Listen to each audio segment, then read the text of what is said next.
She found the text at 11:47 on a Tuesday night, and the strange thing, the thing that would stay with her long after everything else faded, was that she wasn't even looking. She was putting away his dry cleaning. The dry cleaning she had picked up. The dry cleaning she had paid for. His phone lit up on the counter, face up, like it wanted to be found. The message was from a woman named Cassidy. 3 words. And Serena stood in that kitchen, in the home she had furnished, in the life she had built almost entirely with her own 2 hands, and felt the floor dissolve beneath her feet. But here's the part nobody talks about. She didn't scream. She didn't cry. She went completely, terrifyingly quiet. And that silence? That's the most dangerous sound a woman like Serena can make. Because you need to understand who Serena was before you can understand what she became. By 34, Serena Williams Cole had built a boutique event planning firm from a folding table in her living room into a 6-employee operation with contracts that made competitors half her age reach for excuses. She was the woman who remembered your birthday without a reminder, who sent handwritten notes when everyone else sent emojis, who stayed until the last chair was stacked and the last vendor was paid. She was generous in a way that cost her something real, not the easy kind of generous that asks for a receipt. She was also, by every measure the world likes to use carelessly, a full-figured woman. Size 16. Soft in the places society tells women to be hard. She had made peace with that body, or she believed she had, right up until the moment Derek Cole decided to use it as a weapon against her. Derek was the kind of man who walked into a room and immediately calculated what it was worth. Not the room, the people. He was handsome in a corporate, assembly-line way. Tailored suits, firm handshake, a smile that arrived 3 seconds before anything genuine did. He pursued Serena with the kind of focused attention that feels, when you've been pouring yourself into everyone else's life for years, like finally being seen. He said she was brilliant. He said she was the most interesting woman he'd ever met. He said all of it with those steady, convincing eyes, and Serena, who had spent so long being necessary to everyone else, finally let someone make her feel chosen. She thought, this is what I built toward. She thought, this is safe. She was wrong on both counts, and the cost of being that wrong would take years to calculate. They married 14 months after they met. Serena planned the wedding herself. Of course she did, and it was extraordinary. Her mother wept. Her friends danced. Derek gave a toast that made the room erupt, and he looked at her from across the table like she was everything.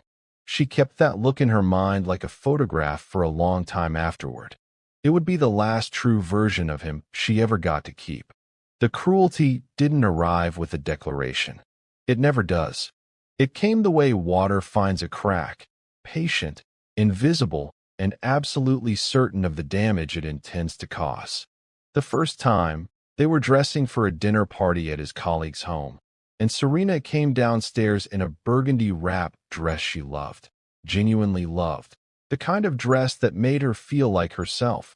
And Derek looked at her for a long moment and said, "Is that what you're wearing?" Not a question, a verdict delivered in 7 words. She changed. She told herself he was just nervous.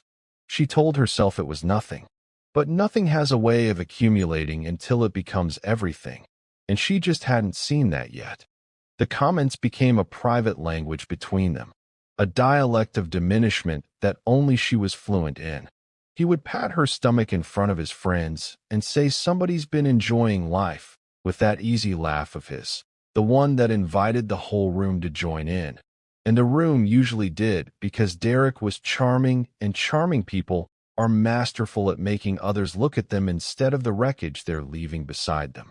He would scroll past women on television and say, "See, that's what commitment looks like," then glance over to confirm the arrow had landed.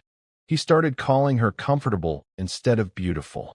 And the way he said comfortable, soft, almost fond, meant exactly one thing. You are what I settled for, not what I wanted. Serena started wearing looser clothes. She stopped suggesting they take photos together. She began sitting slightly outside the circle at parties, because she had quietly learned that standing too close to Derek in public raised the probability of becoming a punchline she didn't know was coming.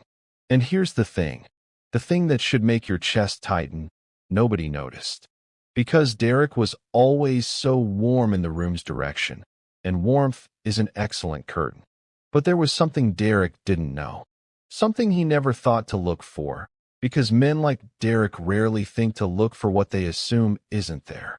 While he was managing his image and curating his circle and laughing at the woman who paid his car note, Serena's company had quietly grown into something extraordinary. $700,000 in annual revenue by year 3. A national nonprofit contract. 2 regional features.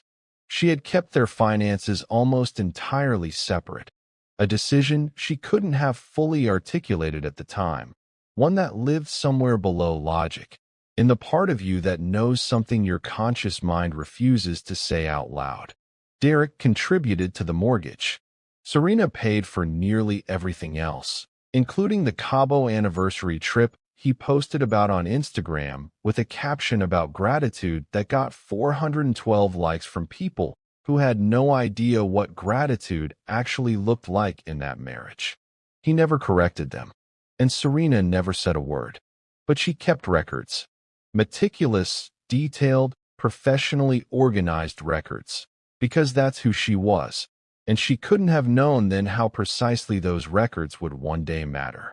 She didn't know yet what she was building, but something in her was already building it. By year 3, Derek had started managing the narrative outside their home too. He began telling their mutual friends, her friends first, people she had introduced him to, that Serena was difficult, that she was emotionally unavailable, that he had tried, really tried, but she just wouldn't open up. He delivered these grievances with the specific, quiet sorrow of a man who has been wronged by someone he loved too much. And specificity sounds like honesty even when it is a carefully constructed lie. Serena heard fragments of this secondhand and chose silence, because she believed, she had always believed, that a person's real life would eventually speak for itself. That belief was the wound through which the most damage entered. Because while she was living her truth quietly, Derek was narrating a fiction loudly, and loud is almost always faster than quiet. Almost, not always. And that distinction would come to matter in ways neither of them anticipated. She stood in the kitchen, his phone face down on the counter now, the house absolutely still, and something that had been slowly, incrementally bent inside her for 3 years simply snapped. Not loudly. That's the important detail. It snapped the way a cable snaps under too much weight, sudden, total, and with a silence that is somehow louder than any sound. She did not cry. She did not throw the phone. She walked upstairs, sat on the edge of their bed, and breathed. Just breathed. Slow and deliberate. Like someone who has been drowning so gradually they forgot that's what it was, and has just now broken the surface. And in that quiet, in that clarifying, bone-deep quiet, she made a decision. Not a reactive decision. Not an angry one. Something colder and more durable than anger. She was going to be absolutely still on the outside, and she was going to move with absolute precision underneath.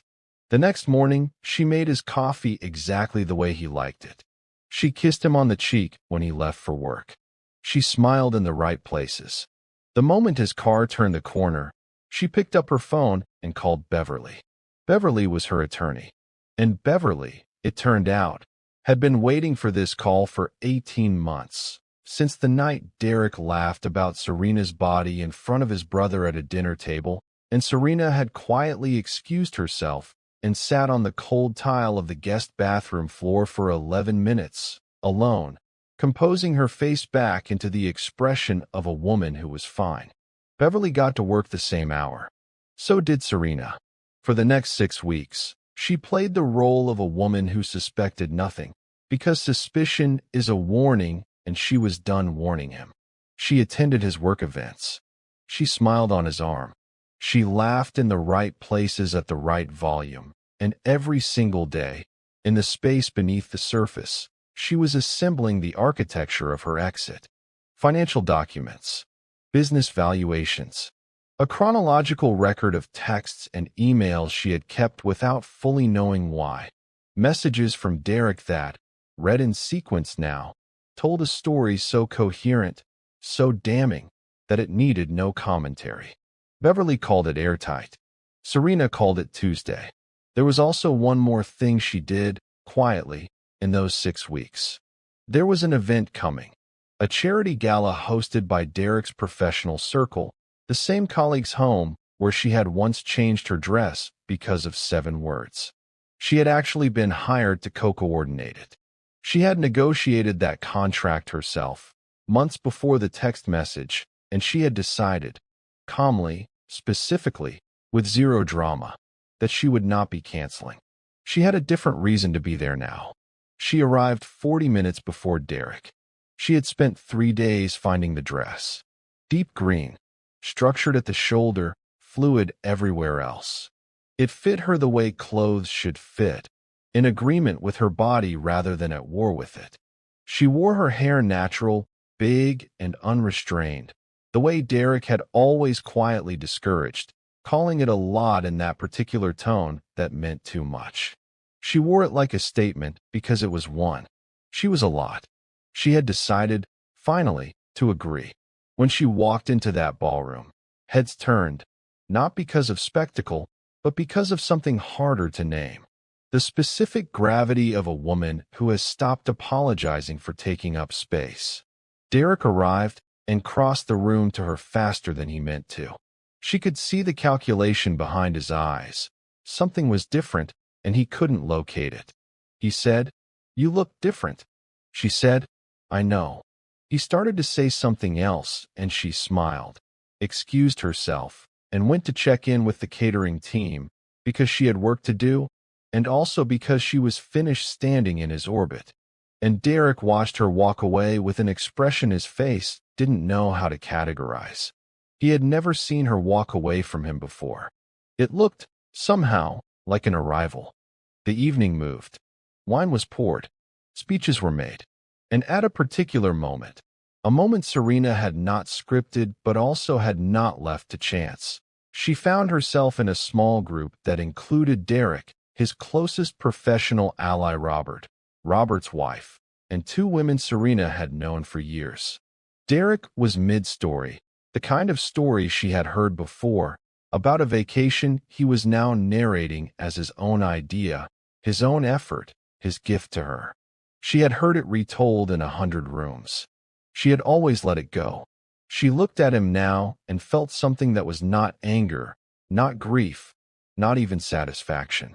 She felt the very particular peace of someone who has made their decision and is simply, cleanly, executing it. She touched his arm lightly, the way you touch someone's arm when you're about to change their life. She said, quietly and without any performance, "Derek, this might be a good time." And she reached into her clutch and placed an envelope on the table between them. A single folded document. A legal separation agreement, fully executed on her side, reviewed by Beverly, waiting only for his signature. She had also, in the preceding week, told 3 women in this very room what she had found and what she was doing, not for chaos, but because she was done being the only person in the room who knew the truth. Information, released into the right ears, does not need to be shouted. Derek stared at the envelope. He looked up at her. The room had gone the specific kind of quiet that happens when everyone understands they are inside an irreversible moment. He laughed, the reflex laugh, the control mechanism, and said, "What is this?" And Serena said, evenly, almost gently, "It's the end of something that should have ended a long time ago. I'd like you to sign it before the evening is over." Then she looked at the rest of the table with genuine warmth and said, "Excuse me, I need to check on something." And she walked away. No tremble in her voice. No tears. No scene. She walked the way a person walks when they have finally remembered where home is, fully, irrevocably inside their own life. The collapse that followed was not cinematic. It was quiet and slow and entirely believable, which is the most devastating kind. Derek circulated the rest of that evening performing normalcy, but the room had seen. And what a room sees, it does not unsee. His colleagues began to hear things in the days that followed. Small things, specific things, the kind that reframe everything you thought you understood about a person. His business partner began to create distance no one acknowledged out loud. A deal Derek had been positioning for months disappeared without explanation. The lifestyle he had been living partially on Serena's income revealed itself immediately in her absence, like scaffolding that comes down overnight and shows exactly what was holding the building up. It wasn't him. It was never him. The apartment he moved into was smaller than their guest room. His Instagram went quiet, then stopped entirely. Cassidy lost interest somewhere around the time the resources that had made Derek interesting evaporated. That's the thing about people who build their identity on what they have access to. When access ends, you see what was actually underneath. In Derek's case, it wasn't much. Serena, in that same window, moved in the opposite direction of disappearing. She promoted her operations lead, took on consulting work she had deferred for years, and secured a contract with a regional arts foundation she had been quietly cultivating for months. She started running, not to change her body, but because she discovered she liked the sensation of moving towards something at her own pace and her own terms. She found a therapist she genuinely liked, which took 2 tries and was worth every uncomfortable minute of the search. She laughed again, the real laugh, the whole-body one, the one that arrives before you can decide if it's appropriate. If you had known her before, you would have heard the difference immediately. That laugh had been missing for 3 years and nobody had said anything, because nobody knew it was gone except her. She also went back to a photograph, one taken the night before her wedding, for years earlier, by her best friend who had said, "Hold still, I want to remember this." Serena standing in her hotel room in a silk robe, hair loose, face open, looking directly into the camera like a woman who has no reason to look away. She had not looked at that photo since the wedding. She looked at it now for a long time. And what she understood, sitting there, was that the woman in that photograph had never needed to be remade. She had only needed to be protected. And the person who had failed to protect her was not Derek. That responsibility had always been hers. That was the hardest truth. And also, strangely, the most freeing one. Derek reached out 4 times in the 6 months after the gala. The messages progressed from formal logistics to something rawer and harder to categorize. The last one was long. You could tell he had rewritten it. There was a careful quality to it, the kind of care that arrives far too late, which is its own form of cruelty. He said he had done a lot of thinking. He said he saw things now he wished he had seen earlier. He said she deserved better, and that was true, and it was also 4 years too late to be useful. He said he missed her. She believed that too. The way you believe someone misses the sun after they've spent a winter staring through a window they never thought to open. She read it once. She set the phone down. She went back to her life. She did not respond. Not because she wanted to wound him with silence, but because she had finally learned the difference between forgiveness and return. Forgiveness was something she was doing slowly, privately, for herself, not for his benefit, not as a door unlocked. It meant, I am no longer carrying what you put down. The door stayed closed. She kept the key. Every morning she chose not to use it, and every morning that choice got easier, which is the only honest way healing actually works. Here is what this story is really about. Not the text message, not the gala, not even Derek. It's about the woman who builds everyone else's world with extraordinary precision and loses the plot of her own story somewhere in all that devotion. It's about the years of small disappearances, a dress changed, a laugh muffled, a photograph avoided, that nobody counts as crisis because they happen in private, in kitchens, in guest bathrooms with the door locked. It's about being comfortable to someone who should have known the word was not a compliment. And it's about the terrifying, irreversible discovery that the version of yourself someone spent years making you doubt was never gone. She was just waiting, patient and specific and entirely intact, right there beneath the surface, surviving on whatever light came through. There is someone watching this right now who knows exactly which floor Serena was sitting on. You know your floor. Maybe it's a text message. Maybe it's a laugh at the wrong moment.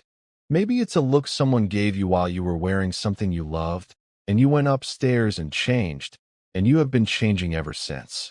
There is a version of you on the other side of that floor. Whole, certain, moving through rooms that were built by your own hands, at your own pace, in your own direction. Serena got there. And the most devastating thing she ever did to the man who tried to erase her was simply this. She stopped thinking about him long before he stopped thinking about her. Some apologies come too late. Some doors close and stay that way. And some women, quiet, generous, underestimated women, build something so solid in their own silence that the people who dismiss them spend the rest of their lives trying to understand how they missed it. Serena wasn't extraordinary because of what she survived. She was extraordinary because of what she chose to become once surviving was no longer enough. That's the choice. Not dramatic, not loud, not even visible from the outside.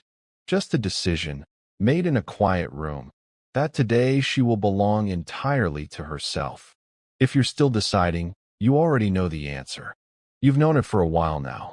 The only question left is when. If you made it all the way to the end of this story, you're exactly the kind of person this channel was built for. Someone who pays attention, follows every turn, and understands that the most powerful moments don't always announce themselves. Leave a comment with the one word that describes how this story made you feel. Anger? Satisfaction? Something harder to name? I read every comment. If you haven't subscribed yet, now is the time. Hit subscribe and turn on notifications so the next story finds you before the week is out. And if you know someone who needs to hear a story like this one today, share it with them. No explanation needed. Just send it. They'll understand why.